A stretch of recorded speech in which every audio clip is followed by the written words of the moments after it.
You're not ready for the right one until you can deny the wrong one, said God. I'm going to say it again. You're not ready for the right one until you can deny the wrong one, said God. This is a relationship word. This is a relationship test. If this word is for you, then may the Lord speak to you, how He chooses to speak to you. But I'm going to go here and give it to how the Lord gave it to me. And the Lord actually told me you're not ready for the right one until you can deny the wrong one many years ago.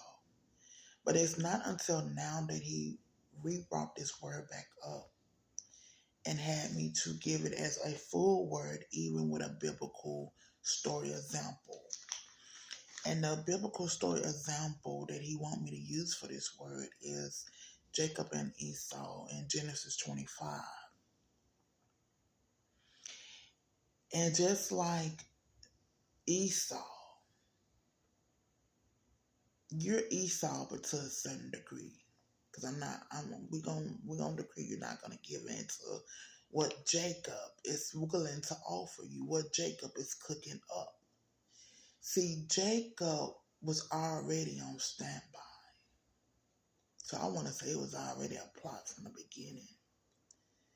Jacob was cooking up something, just like the enemy is trying to do now, because the Lord said, He said He wants to find a way back in, said God. Talking about the enemy. He wants to find a way back in. And so with Esau, it says that he was famished. After he came from out the open country, he was famished. So meaning he was very hungry. Let's take it as today's term. Make it more relatable. You have a strong desire for something. Since it's a relationship word, we're going to say you have a strong desire to be married. You have a strong desire to be joined to the one that God has for you. And there it is, Jacob, the enemy, is cooking up that very thing that you need. Now, is it a counterfeit version? Yes, it is. It's not the real thing. But it is a need. It's a need. It's a man. It's a woman. And they are what? Available. They may even be talking about marriage. But I'm telling you, the enemy is slick.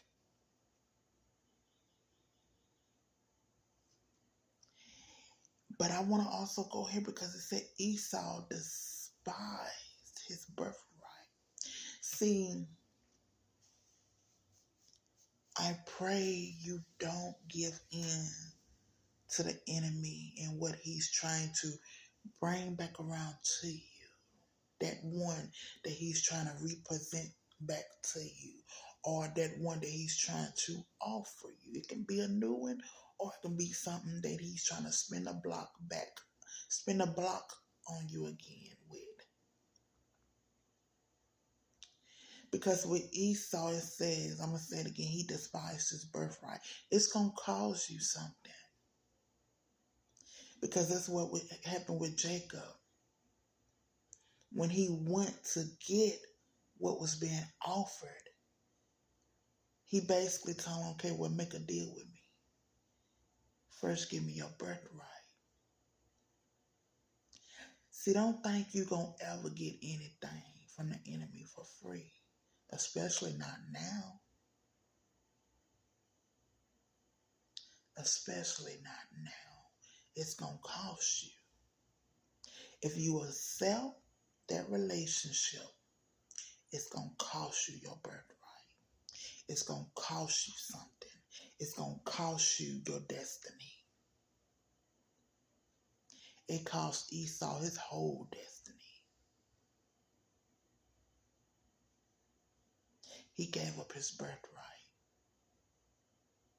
just to feel that very thing that he was desiring. I'm telling you, as the Lord says, it's only a test, said God. Pay it no mind. Pay it no mind. And for some, the thing that you're being tested with is close by, it's nearby. For Adam and Eve, it was right there in the garden all along. The Lord he didn't have to allow that tree to be there. He didn't have to allow that forbidden fruit to be there. It was a test. Pass the test. And see, the enemy is slick, I'm telling you. Just like he knew he couldn't get Eve to look at the forbidden, to just take and look at the forbidden fruit on her own, she refusing, so I gotta come another way. I gotta get somebody that's around her or that I can send to her to get her ear and I can speak to her through them.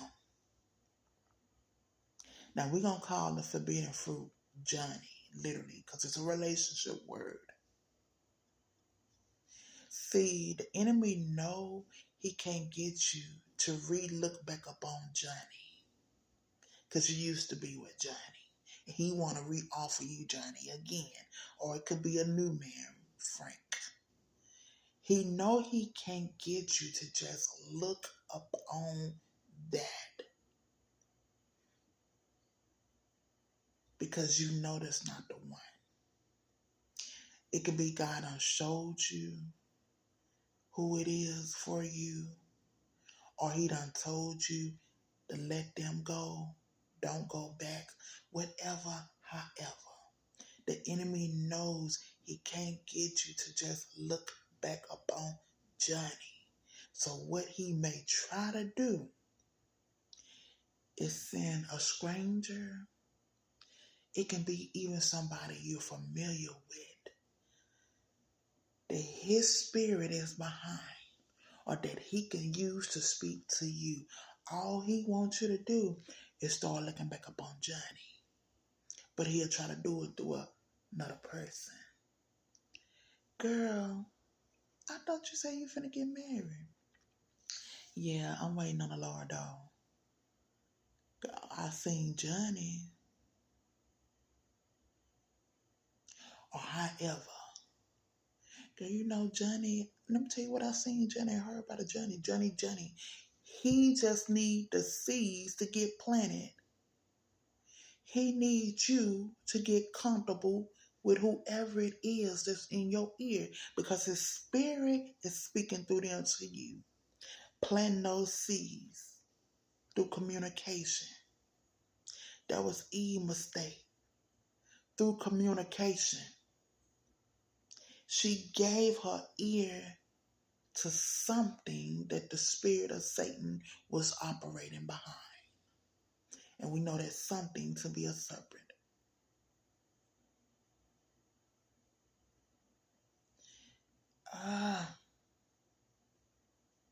And sure enough, she went from resisting the forbidden fruit.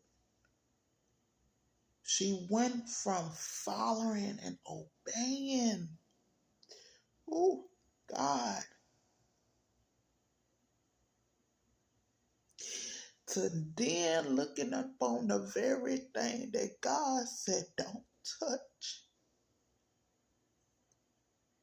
She went from refusing it to now she looking at it. Well, you know, he is available.